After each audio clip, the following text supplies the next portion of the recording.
All right, folks, we're back. Hello, and Hey. we're going to be getting into the first semifinals here in just a moment. This one will be Elazer versus aLive, so TvZ here on the European server. Elazer. Stasia's first message after subbing says this goes straight to Kespa, right? You. You. Anyways, so I'm glad to see, by the way, we got Mixed Crimson's donation properly refunded / sent back. Because as much as people might think we're money-grubbing, greedy people, I would not like to treat our viewers or subscribers like that, and stealing money is certainly out of the question. So just a general statement here where, like, if you guys ever have troubles, if for whatever reason you make a donation, it doesn't go through, if you subscribe and it bugs out, like, let us know. Like, it takes 2 seconds our end to fix something like that, and it makes everyone a lot less salty and a lot happier. But we are getting into King Sejong Station for our first semifinal match. Just waiting for aLive to ready up. And I'll go queue up the code giveaway for the Heroes of the Storm Stitches Chef Skin. So this is still just a best of 3, guys. What we'll do is we'll run the raffle and pick the winner after the best of 3 is completed.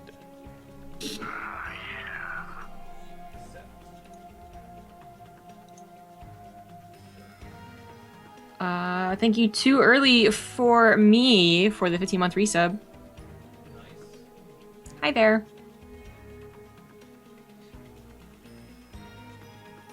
Alright, so the raffle will run for about 15 minutes, then it'll close. And keep in mind, Heroes of the Storm, what's really cool about this code is you redeem it through the Blizzard website, so you don't have to have like a credit card attached to your account or anything. You just redeem the code and boom, you get the skin in game. So whether you play Heroes a lot, whether you play Heroes sometimes, let's be honest, skins are always cool. In fact, we wish we had them for StarCraft.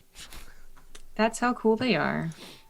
Hybrid Hot says, don't you want to have your own website, guys? We do. BaseTradeTV is our website. And more importantly, on our website, we've got a really awesome calendar that lets you guys know what we're casting and when we're casting it. So I'd certainly recommend checking it out and at least bookmarking it. We try to have things set a month ahead of time, but you have to understand there's quite a bit of last-minute scheduling. Again, referencing the recent Kespa situation, qualifiers start in 2 days, and to my knowledge, there's not a single stream, whether it's a foreign language or English or whatever, that has been confirmed to cast for them. Yeah, nothing's confirmed. So, well, there's the Kespa Cup tonight. Well, so. That's like the Korean one, though. I'm talking about the Yeah, that's the global qualifier. But my point is still the fact that you've got, regardless of this whole ad revenue sharing situation BS, like, nobody knows whether they're casting in 2 days or not. And that, for us, is just like, we can't do that. We can't work last minute like that anymore, you know? So we're gonna be focusing on our temporary team league stuff. We'll talk more about that, I guess, towards the end of the broadcast today. Once again, thank you to Corsair for sponsoring such an awesome weekly cup. Once again, we are in the semifinals. If you guys do want to check out Corsair and support us through checking them out, make sure to scroll down below on the Twitch page, click those wonderful Corsair links, and look at their stuff on the website. Hopefully, we'll be able to do some cool giveaways in the future, but we do love Corsair, guys. So check them out. In the bottom right side, though, to kick off this semifinals match, we do have the blue Terran player coming from Korea, playing on the European server. It is the blue aLive. In the top left has the yellow Zerg. He is Elazer, and apparently a little bit scared of proxies. Yeah, checking all over. I don't blame him. I think we talk a lot about sort of the mind games in terms of like, oh, he's going to do X if I do Y, and Z happens because of B. Whatever for that for the moment. The fact of the matter is, simple basic facts are this is a Korean Terran player who has been cheesy in the past, playing off server in a situation where he might not want to play macro. I think cheese is absolutely a higher priority to check for. That's true enough. Yeah. At this point, aLive, Tails, Billowy, the Koreans basically that play in these cups should be used to it. And if all they could ever do was cheese, they didn't want to deal with the lag, then it would be a much more boring cast, and we wouldn't cast them all the time. By the way, quick just reminder too, the reason we see a lot of these Koreans that Zombie, I'm just going to laundry list it out, is there really isn't a lot going on in Korea right now. You gotta consider outside of GSL and Pro League and like the big tournaments that we all know, there aren't a lot of weekly cups. You take a look at the Alima League, right? That started because there was nothing for the Koreans to play in. There was no way for an up-and-comer to really do anything. There was no way for pros who were out of Pro League to play in anything. Look at Lucira, right? So it kind of sucks that they have to come so far to come cross-server this distance to play. But it really is, like, if they want to pick up $10, $20, or $60, this is the only way to do it, because there is nothing in Korea. Have you looked at Lucira recently? No, but I just remember his little outbursts in terms of signing up to spite his coach. He is one handsome sucker now. Oh, is he? Oh, no, I think I remember seeing these pictures. Yeah, someone posted on Reddit a while back. Yeah, they're like, who the hell? Like, oh, man, he All really... Right. Off-topic question for you, Zombie Girl. We're going to play into this theoretical situation that may not actually exist. We're alive. We're going to pretend it's a big crush on Zombie Girl, right? Okay. He's trying to make the lobbies for her. He's trying to be very respectful and invite her all the time. Whisper, like, do you want to cast my game? I want to point out, never messages me, okay? So this hypothetical scenario. After 1 full year, we're going to say like 12 months straight up, aLive does everything that could possibly make you happy. He's hosting with our mods. He's inviting you. He's being polite to you. 1 year later, he asks you for one single date with no intention of a follow-up. You don't have to even go home with him. Just one date. Would you go on a date with aLive? Have I met him at this point? We're going to assume this will be like a first date scenario, okay? Well, like, okay, there's first date and there's also this, like, first meeting. Okay, I mean, first date and first meeting scenario. Oh. Because you've seen pictures of the guy, he's seen pictures of you, but you've never actually, like, spoken and met. I don't know. I'd give him a chance even without all the things that he's supposedly doing for me. You get like, to, if he asked me right now, I'd probably be like, yeah, all right. You show up to dinner and he's like, do you want me to host dinner? Like, should I? How do I? Yeah. No, it's a silly little joke thing. Of course, it's funny because aLive has been actually really awesome. So he gets a shout out for it, even though I'm not receiving the benefits per se. He gets a shout out because we have a tough enough time convincing native English cast or people to host the games on our mod, so we can get graphs and whatnot. He's not the first person or the only person to recognize that I'm the one that always makes the lobbies, but he is the first to like only like ask me. I want to say Intense did it too. Like he realized I was the one that was hosting and shit, and would always give me the maps and whatnot instead of giving them to Rifkin, who didn't tell them to me like vocally. But he's the only one currently to do that, and I very much like it. There you go, guys. The road to Zombie Girl's heart is through cats and polite lobby hosting. Hey. All right. So what happens in this game here? aLive went for. How much did he see with that Overlord actually? Oh, he's all Arax. Okay. I'm just not sure what build he went for. It's not quite the 2-1-1. The third barracks was a lot quicker. Well, I wasn't paying attention. We were talking about hypothetical scenarios, which is so much more important. She was talking about her potential husband, oh. Yeah, that might have still been a 2-1-1. I forget. But third CC's on the way over now. Elazer saw enough Marines to know that, like, okay, it's gonna get scary in about a second, 30 seconds, minute here, and should have enough Lings, but of course Queens in proper positioning. The Baneling isn't even necessarily like important at this point, but it can be very helpful if you have like 8 Banelings. They should have to pick up immediately. aLive might not be looking for a drop though. He might just kind of push across the map. Well, if he does, he met with a good chunk of Lings. There's some wrapping around to the south side right now, which shouldn't be too problematic. He's actually getting a wall up really quickly towards his third. Excuse me, to prevent any sort of Ling run by. Hellions do get surrounded. Oh, they do manage to squeeze out. Should actually now be able to take care of these Lings. If these fall back to the Marines, he could repair these up and be just dandy. Yeah, a little surprising to see Hellions, of course, but you did go for a third CC really quickly, and I guess it might have been the 2 Hellion build? Damn, I really should have been paying attention. But this is a rather large Marine force. It's not super scary without Splash. And Elazer should be fine, especially since he will have Banelings. Again, not like 100% necessary. If the Lings get us around, if Queens are focus firing, you're going to force them to pick up anyways. But to actually just let them immediately pick up, like not have to worry about something like this and being credit all day, feels pretty good. There you go. I just want to point out too, if this is home server for like Korea, I guarantee you aLive would just focus fire down those Banelings. We've seen him do it. We've seen him do it too many times to say that he's not capable of it, but I still think getting away from that fight's a better idea than trying to take it. Yeah, he would have shut down the first Baneling that was actually on the front lines, but he couldn't have waited to get surrounded because the queens were already on his tail, and that's the most important thing.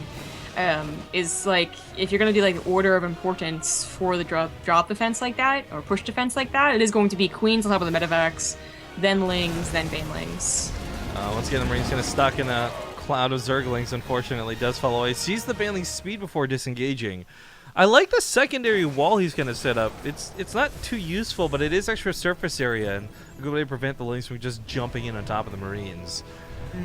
But as far as Elazer is concerned, though, he's getting plenty of time to get to that hive, and these drops have been thwarted, so they really haven't gotten to the mineral line. They haven't really touched much. But strangely enough, Elazer's still barely touching 70 drones for the 4 bases he's on, even reaching up for a 5th. I mean, the economy's not bad, don't get me wrong. Both players like riding 3k minerals, like holy crow. But unfortunately for Elazer, I can't say he's run away with the game just yet. He's got a nice count of lings and banelings to take on these Marines. Really good start to this. But if any of these Widow Mines get half decent hits, this is going to blow away that baneling count. Instead of the shooting on the lings, this is just getting overwhelmed. And aLive is not getting anywhere. And this is a huge problem since Hive is already done. It's not just that he's about to get counterattacked, but that he's actually just...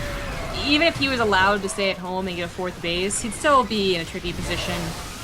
As Elazer's really go to the SCV line. He's in quite a lot of control. 12 SCVs go down. Everything is cleaned up, or should be. It's a handful of lings left over. That's enough that aLive can deal with. But upgrades are finishing up for the lings, and aLive's still pretty far behind on those. Ultralisk Cavern's going to finish up, and Chitinous Plating should be able to finish before aLive can really punish Elazer for losing about 20-30 army supply right there.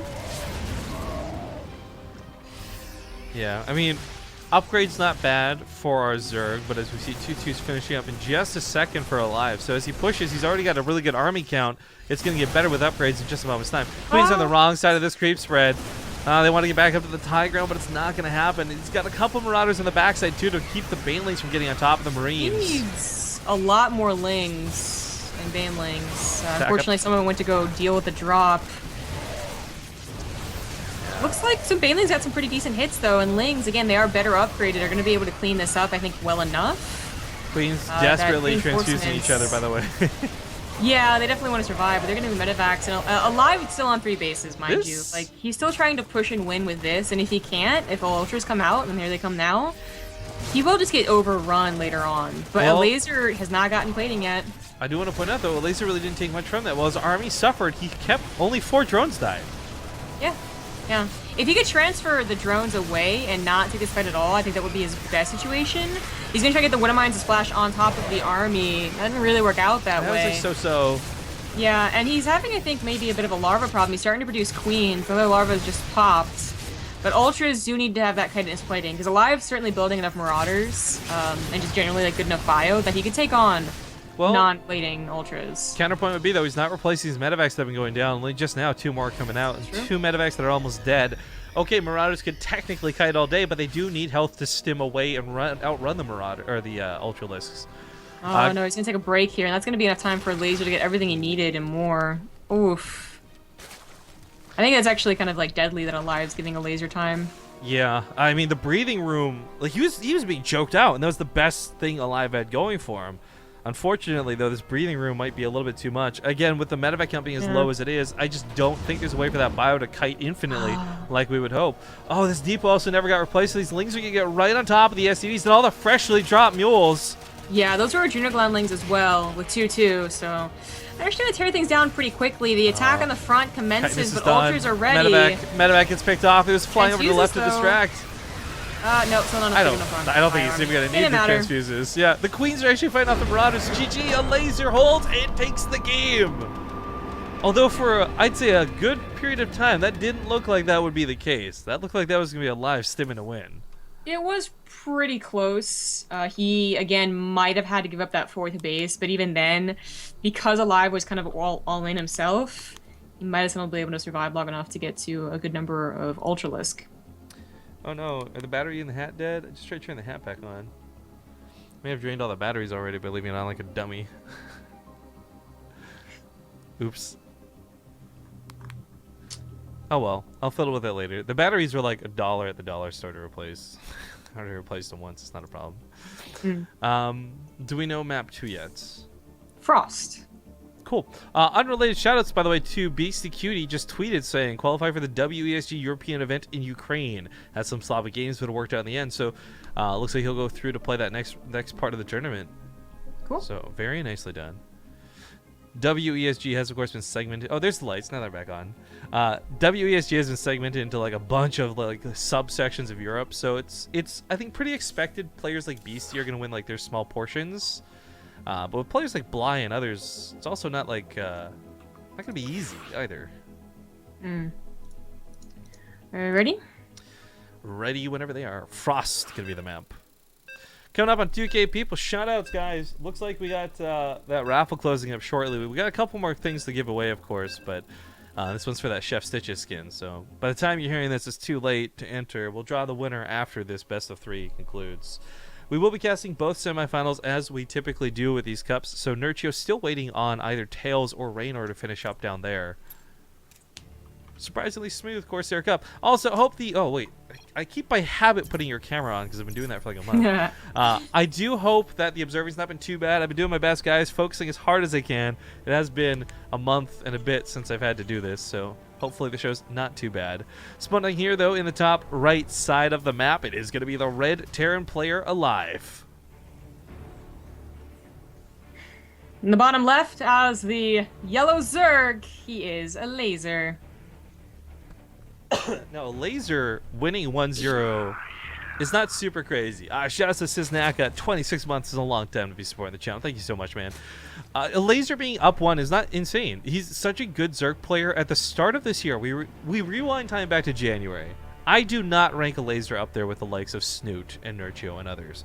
But over this year, he's certainly proven through not just these weekly cups, but through his deeper and deeper runs into the bigger events, that Elazer is actually becoming quite the contender. In fact, I'm actually scared to see what he would look like next year even. I believe, is it him who's currently tied with Violet for WCS points? Oh, I don't know about that. Oh, God. I'll get you to look that up. But I think he's even one of the guys who's like on the cusp of going to BlizzCon. Last I checked, somebody was tied with Violet for that 8th spot, and I think it's him. You're right. He is tied. Yeah. So either he or Violet get points out of the Kespa Cup. Maybe. Mm-hmm. Unlikely, but maybe. And secures their spot in BlizzCon, or maybe we see that tiebreaker match like what we had with Hyun and Fantasy last year, if you guys recall, what happened here with Elazer and Violet. So there's a chance this guy might be in that top 8 for BlizzCon. We might just see him over in California later this year. I say later this year, but really it's like 2 months from now, barely, less than that even. Oh. It's getting closer and closer, man. Month and a half about. That's kind of crazy to think about. I'm super It's also excited. just like, it's not just that, okay, something really cool is coming up really soon, but that I look outside and it's still like 90 degrees in September, and like November to me is like close to when it's supposed to snow. I can't deal with it, man.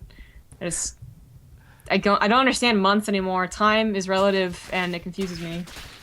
Shout outs to Elazer, by the way, with the Glen SS. Getting close. Oh, hi there, Griffin CG. 35 months. Damn. But yeah, I know exactly what you mean. Like, I look outside, it doesn't feel like it. I'm not somebody who normally goes by how things look, but like, it really doesn't feel like it's as late in the year as it is. Hashtag global warming, I guess. I don't know, but Yeah. I think either way for me, I'm actually most excited though for BlizzCon because maybe the Kespa Cup will be a taste of what's to come. Maybe it won't be, but we haven't really had a look at Foreigner versus Korean this year. You know, we haven't had a good look at it. Excuse me.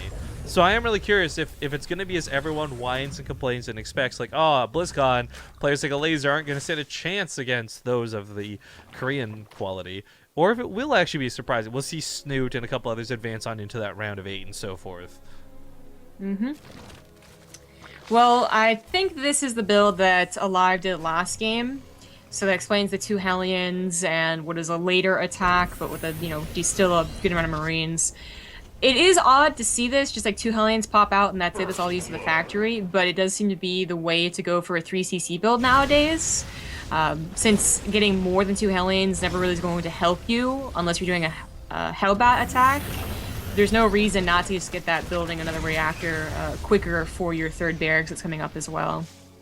So, I guess as a Zerg player, if you see 2 Hellions, you're like, what the hell is going on? And you don't see any more, they could either be tricking you, which would be a really cool trick, I think. And they actually have like 8 Hellions back at home and you didn't scout it, or they went for a 3rd CC and you don't necessarily have to scout, but the Overlord scout should be on the edge of the map anyway, or the edge of the base anyway, and it should be a very easy tell for Elazer, which means, you know, once he sees this and realizes what's going on, he's going to be able to very comfortably drone up, and that was, I mean, part of the problem last game. I mean, there's a reason where more aggressive builds like the 2-1-1 or a Hellbat attack or Widowmine, like anything like that, right, is going to look a little more appealing because you can start making the Zerg sweat earlier than when they're comfortable on 66 drones and whatnot. But it's also a little riskier because with how good Queen defense can be, you know, what if they just tear down your Widowmine drop? What if they just tear down your Hellbat attack? Then you feel kind of screwed. Shout out to Smidig, by the way, hits us up with a pretty big resub. 2 months. Or 12 months. Whoa! I don't know why I said 2. That's actually a pretty big resub, though, because that does mark the Partoof cut point. So, Smidig, do us a favor. Send us a message on Twitch. I will verify the 12 months after the broadcast is done and send you a form to fill out. And once you fill out that form, we can send you a Partoof coin, celebrating the 1-year trip on BaseTradeTV. Says, welcome back, Rifkin. Glad to see you, mate. I'm glad to be back. Mm-hmm.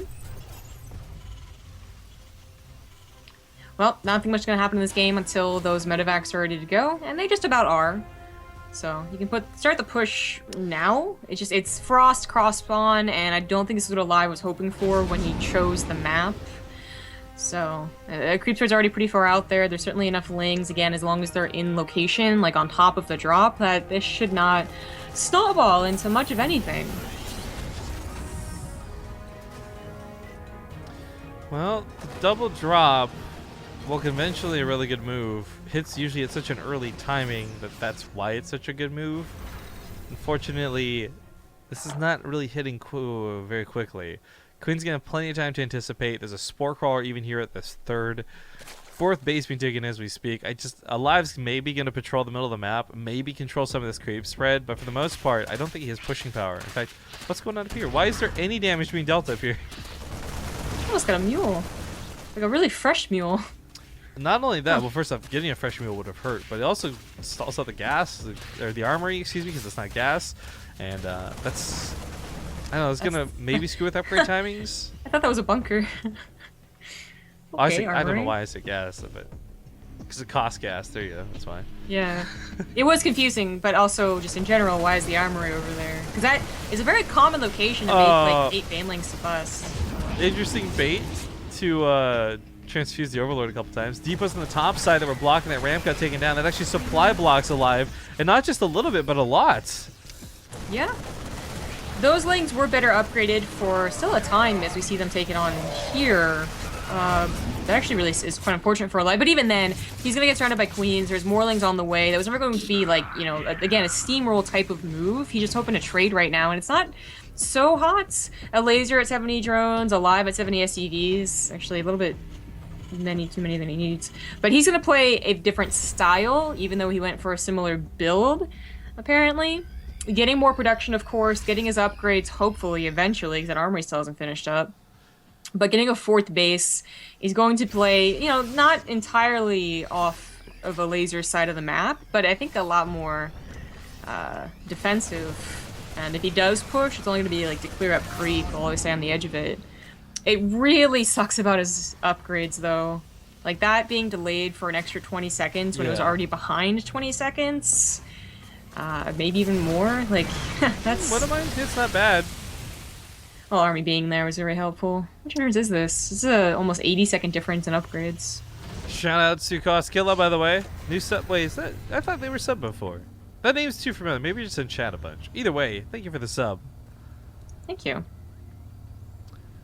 But as aLive does push forward, he'll have to clean up quite a bit of creep. This is unfortunate because he did have that watchtower control earlier. Like, this is something he could have done a lot earlier in the game, and I think invested very little for it. Unfortunately, now it's going to be a lot of times he's going to wait. Can't really push onto this. Queens can put that creep spread back down.